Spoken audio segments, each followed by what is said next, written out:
പറഞ്ഞതാണ്. മമ്മൂട്ടിക്കും മകനും കുടുംബത്തിനോടും പൊതുസമൂഹത്തിനോടും ഞാൻ മാപ്പ് ചോദിക്കുന്നു. 2 ദിവസമായി ഞാൻ കിടന്നുറങ്ങിയിട്ട്. നമസ്കാരം. എന്തൊക്കെയുണ്ട് വിശേഷം? 2 ദിവസമായിട്ട് കിടന്നുറങ്ങാത്ത ഇയാളെ മനസ്സിലായി, എല്ലാവർക്കും മനസ്സിലായിട്ടാവുന്നതായിരിക്കണം. കാരണം 2 ദിവസമായിട്ട് ഇയാളാണ് സോഷ്യൽ മീഡിയയിലും എല്ലാ മീഡിയയിലും കിടന്ന് അടിച്ച് കളിച്ച് എറിഞ്ഞ് തട്ടി കളിച്ചുകൊണ്ടിരിക്കുന്നത്. കംപ്ലീറ്റ് ലെയറിലായിക്കൊണ്ടിരിക്കുന്ന സംഭവം നിസ്സാരവൽക്കരിക്കാൻ പറ്റുന്ന സംഗതിയല്ല. ആ ഒരു സ്റ്റേറ്റ്മെന്റ് എല്ലാവരും ഡിസ്കസ് ചെയ്ത് നമ്മളും അതിനെക്കുറിച്ച് വീഡിയോ ചെയ്തിരുന്നു. അതായത് മമ്മൂക്കയും മകനും മരിക്കണം എന്ന് പറഞ്ഞിട്ടുള്ള ഒരു വ്യക്തിയാണ്. അതായത് സ്വന്തം പബ്ലിക് റെസ്പോൺസിൽ 2024 എന്ത് മാറ്റം കൊണ്ടുവരണം എന്ന് പറഞ്ഞ സമയത്ത് ഇയാളുടെ മനസ്സിൽ പെട്ടെന്ന് ഈ ചങ്ങായിന്റെ ഇതാണ് അയാൾ പറഞ്ഞിട്ടുള്ളത്. ഓക്കെ, അതിനെക്കുറിച്ച് നമ്മളൊരു വീഡിയോ ചെയ്തിരുന്നു. വീഡിയോ ചെയ്ത സമയത്ത് ഞാൻ ഒരു ചെറിയ കാര്യം പറഞ്ഞിരുന്നു. ഈ പല ആൾക്കാരും ഇതിനെ ഒരു ഫാൻ ഫൈറ്റിൽ ഉപരിയായിട്ട് പല ആൾക്കാരും ഇതിനെ വർഗീയവൽക്കരിക്കുന്ന ഒരു സിറ്റുവേഷൻ ഉണ്ടായിട്ടുണ്ട്. കാരണം വെച്ചാൽ BJPയുടെ ആളാണ് ഇയാൾ, സംഖ്യയാണെന്നൊക്കെ പറഞ്ഞ് കുറച്ച് കമന്റ്സ്. ഞാൻ ആ ഒരു സംഗതി മാത്രമേ പറഞ്ഞത്, കാരണം പല ആൾക്കാരും അങ്ങനെ പറയുന്നുണ്ടെന്ന്. പക്ഷെ ഒരിക്കലും നമ്മുടെ വീഡിയോന്റെ കോണ്ടന്റ് ഒരിക്കലും ഇതായിരുന്നില്ല. ഇയാൾ സംഖ്യയാണ്, ഇയാൾ സംഖ്യ ആയതുകൊണ്ടാണ് മമ്മൂട്ടി മട്ടാഞ്ചേരി ഗ്യാങ്ങാണ് എന്ന് പറഞ്ഞിട്ടായിരുന്നില്ല.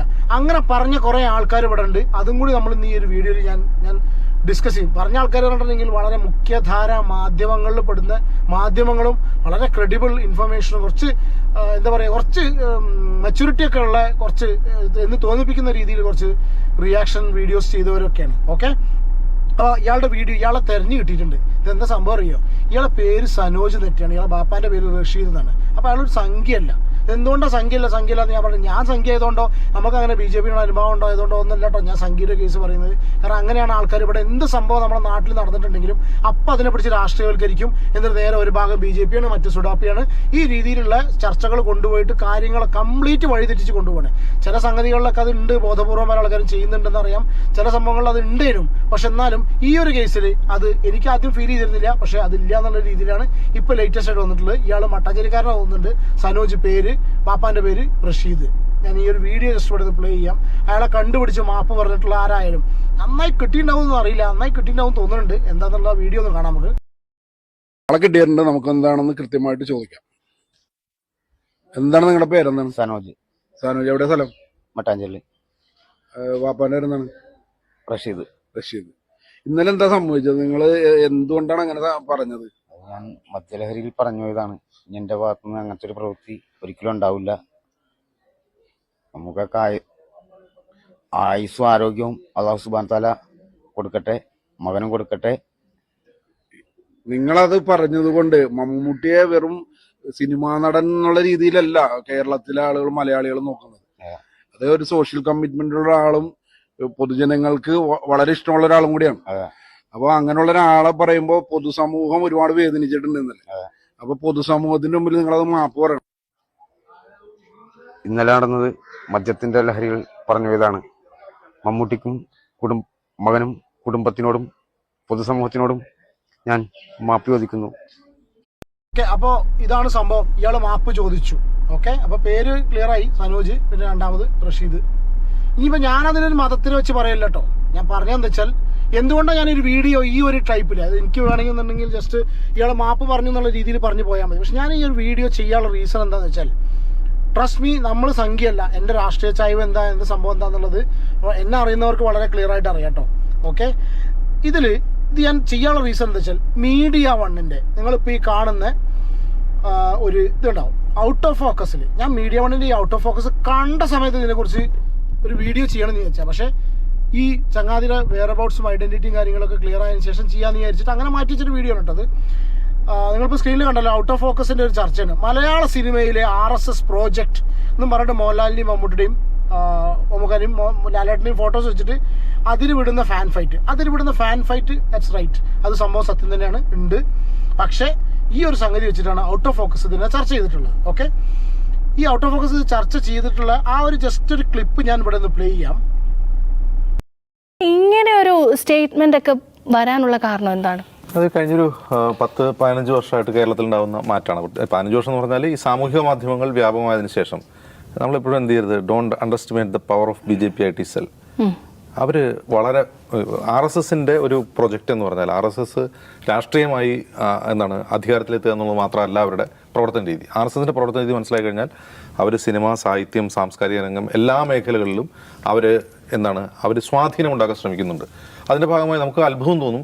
ഈ എത്രയോ സിനിമാ താരങ്ങൾ ഞാൻ BJP കാരനാണെന്ന് ഉറച്ചു പറയാൻ തയ്യാറാവുന്ന മോദി അധികാരത്തിൽ വന്നുകൊണ്ട് മാത്രമല്ല, RSS നന്നായിട്ട് മണ്ണിലിറങ്ങി പണിയെടുത്ത് അവരുടെ ഐഡിയോളജിയിലേക്ക് കൊണ്ടുവരുന്നതാണ്. അപ്പോൾ അവരെ നോക്കുമ്പോൾ അവർക്ക് ലഭിക്കുന്ന ഏറ്റവും വലിയ സുവർണ അവസരമാണ് കേരളത്തിൽ ബിഗ് എംസ് എന്ന് പറയുന്നത് 2 മതസമുദായങ്ങളിൽപ്പെട്ട ആളുകളാവുന്നു എന്നുള്ളത്. ഈ ബിഗ് എന്താ കുത്തിത്തിരിപ്പില്ലേ സംഗതി. RSSന്റെ അജണ്ടയും പരിപാടിയും കാര്യങ്ങളൊക്കെ ഉണ്ട്, സത്യം തന്നെയാണ്. പിന്നെ ഇതുപോലെ എന്താ പറയുക, കലാ സാംസ്കാരികം ഇതൊക്കെ കടന്നു കയറാനും പല മേഖലകളിലേക്ക് BJPക്ക് വരാനുള്ള ശ്രമവും പരിപാടിയും കാര്യങ്ങളൊക്കെ നടത്തുന്നുണ്ടായിരിക്കാം. പക്ഷേ ഇത് ഒരു ശുദ്ധമായിട്ടുള്ള വളരെ ക്ലിയർ ആയിട്ടുള്ള ഒരു വർഗീയ കുത്തിത്തിരിപ്പ് ചർച്ചയാണ്. ഞാൻ ഈ ചർച്ച കണ്ട സമയത്ത് പറഞ്ഞതാണ്. ഇവൻ എടുത്തു വെച്ചിട്ടുള്ള ഇയാൾ, എനിക്ക് ആ വ്യക്തികളെ പേരൊന്നും എനിക്ക് ഓർമ്മ വെക്കുന്നില്ല. ഇയാൾ പറഞ്ഞിട്ടുള്ള സംഭവം വളരെ സിമ്പിളായിട്ട് ബിഗ് എംസ്, അതായത് ശരിയാണ്, മലയാളത്തിലെ ബിഗ് എംസ് പറഞ്ഞാൽ മമ്മൂട്ടിയും മോഹൻലാലും, മമ്മൂക്കയും ലാലേട്ടനുമാണ്. അവര് 2 മതത്തിൽപ്പെട്ടവരാണ്. എന്തടി പൊളിയായിട്ടാണല്ലേ സംസാരിക്കുന്നത്. ബിഗ് എംസ് പറഞ്ഞാൽ മമ്മൂട്ടിയും മോഹൻലാലും മലയാളികളെ സംബന്ധിച്ച് അവരുടെ നിത്യജീവിതത്തിൽ ഒഴിച്ചുകൂടാൻ പറ്റാത്ത 2 മനുഷ്യരാണ്. അവരുടെ സിനിമകളാണ്, അവരുടെ ഡയലോഗുകളാണ്, പാട്ടുകളാണ്. അപ്പോൾ ഇവർ രണ്ടുപേരും 2 സമുദായത്തിൻ്റെ ആളുകളാണ് എന്നുള്ളത് അവരെ സംബന്ധിച്ച് വലിയൊരു ഓപ്പർച്യൂണിറ്റിയാണ്. അവിടെ നിന്നാണ് ഈ ഓപ്പർച്യൂണിറ്റി ഏറ്റെടുക്കുന്നതിൽ ഈ ഒരു മാധ്യമം പെടും, മീഡിയ വണ്ണും പെടും, ഈ പറഞ്ഞ ചങ്ങാതിയും പെടും. എന്ത് തുടങ്ങുന്നത് ഈ സോഷ്യൽ മീഡിയ മാത്രമല്ല, BJPയുടെ നേതാക്കൾ, വക്താക്കൾ വരെ പച്ചയ്ക്ക് ഇത് പറയാൻ തയ്യാറാവുന്നവരാണ്. എന്താണ് വനസ്പതി എന്ന് പേരുള്ളവരും മറ്റേ വാരിയർ എന്ന് പേരുള്ളവരൊക്കെ ഇതിങ്ങനെ പറഞ്ഞുകൊണ്ടേയിരിക്കുകയാണ്. എന്താ പറയുന്നത്? ഒന്ന് മട്ടാഞ്ചേരി മാഫിയ. എന്താ ഈ മട്ടാഞ്ചേരി മാഫിയ എന്ന് പറഞ്ഞാൽ നമുക്ക് പെട്ടെന്ന് മനസ്സിലാവില്ല.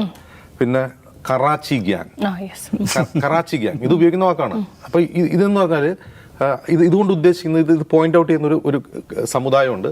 മറ്റൊരു സമുദായം, ഇനിയിപ്പോൾ ആ സമുദായത്തിൽപ്പെട്ട സിനിമാ പ്രവർത്തകർ അല്ലെങ്കിൽ അവരെല്ലാം കഞ്ചാവിന്റെ വക്താക്കളാക്കി മാറ്റുക. അവർ ആ സമുദായത്തിൽപ്പെട്ടവരല്ലെങ്കിൽ മറ്റവരെല്ലാം കഞ്ചാവിന്റെ വക്താക്കൾ. കുറേ പേര് കഞ്ചാവ് അടിക്കുന്നവർ, കുറേ പേര് മട്ടാഞ്ചേരി മാഫിയ എന്നൊക്കെ പറഞ്ഞിട്ട് ഇങ്ങനെ കളർ ചെയ്ത് വയ്ക്കുക. ഈ കളർ ചെയ്ത് ഉള്ള പ്രചാരണം BJP തന്നെ തുടങ്ങിയതാണ്. അത് നമ്മൾ സോഷ്യൽ മീഡിയയിലേക്ക് ഇൻഫിൽട്രേറ്റ് ചെയ്തിട്ടുണ്ട്. ഇപ്പൊ കംപ്ലീറ്റ് ഇവരുടെ പ്രശ്നം കംപ്ലീറ്റ് സോഷ്യൽ മീഡിയ, അതായത് മുഖ്യധാരാ മാധ്യമങ്ങളിൽ നല്ല രീതിയിൽ ഇൻഫർമേഷൻ കിട്ടുന്നതായിട്ടുള്ള ഒരു മീഡിയ, ഒരു ന്യൂസ് ഏജൻസിയായ മീഡിയ വണ്ണിന്റെ രാത്രിത്തെ ചർച്ചയാണ് ഈ രീതിയിൽ ഇതിനെ മാനിപ്പുലേറ്റ് ചെയ്ത് കൊണ്ടുപോകുന്നത്. ഓക്കെ, ഇത് ഇയാളുടെ വാദം.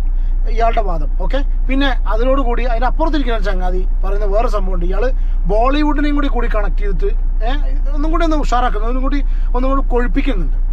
കഴിഞ്ഞ കുറച്ച് വർഷങ്ങളായിട്ട് ബോളിവുഡിനെ കേന്ദ്രീകരിച്ച് ഇങ്ങനൊരു പ്രചാരണം നടക്കുന്നുണ്ടല്ലോ, ഈ ഖാൻമാർക്ക്. ബോളിവുഡ് എന്ന് പറഞ്ഞിട്ടുണ്ടെങ്കിൽ ഒരു വൃത്തികെട്ട സ്ഥലമാണ്. അത് ഈ പറഞ്ഞ ഒരു കറാച്ചി ഗ്യാങ്, മറ്റേ അതാണ് ഇതാണ് എന്നൊക്കെ പറഞ്ഞിട്ട്. അതിൻ്റെ കാരണം എന്താണെന്ന് വെച്ചാൽ ഇന്ത്യയുടെ ഏറ്റവും വലിയ സോഫ്റ്റ് പവർ എന്താണ്? ഈ ബോളിവുഡാണ്. അത് ഇവർക്ക് മാത്രമേ മനസ്സിലാകത്തുള്ളൂ. ലോകം ഇന്ത്യയെ കാണുന്നത് എന്തിലൂടെയാണ്? അത് നമ്മൾ എന്ത് തന്നെ പറഞ്ഞാലും ലോകം ഇന്ത്യയെ കാണുന്നത് ബോളിവുഡ് സിനിമയിലൂടെയാണ്.